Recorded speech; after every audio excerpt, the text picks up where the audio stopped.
So to start off, I'm going to describe a situation similar to one of the cultural stumbling blocks.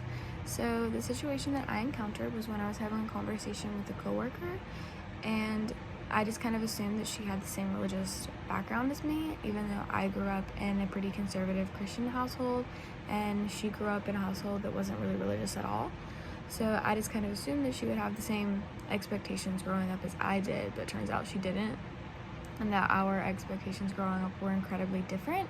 So not only was that shocking at first, but incredibly interesting to discuss about. So next, how can the literary consciousness help us be more culturally competent? So on page 601, the author states, the action component of the liberatory consciousness includes deciding what needs to be done and then seeing to it that the action is taken. So basically just addressing the problem and then defining the course of action and doing it. So basically just figuring out what the problem is or where any issue is, and then figuring out how to fix it or how to make it better and doing it and seeing it through. So why is it important from social justice perspectives to be proactive when it comes to addressing the cultural stumbling blocks? So I would say that it's important because it is so important that we are culturally competent, not only in our professional careers, but just in life in general, and just in everyday interactions with friends or acquaintances. So being culturally competent can successfully avoid or resolve conflicts because,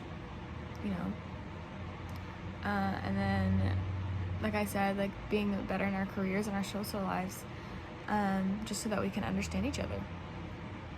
And lastly, what are some skills discussed by LeBaron on chapter 6 to help us overcome cultural stumbling blocks?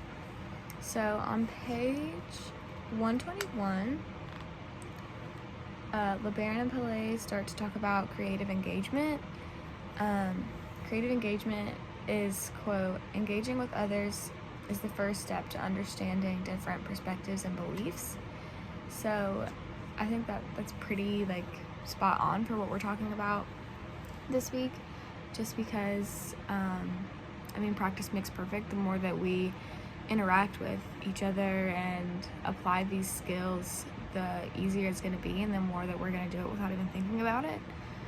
So being competent allows us to overcome these stumbling blocks and to avoid them in the first place by not assuming that everyone's, not only their upbringing, but their everyday lives is the same as your own. So, right, and that's it for me.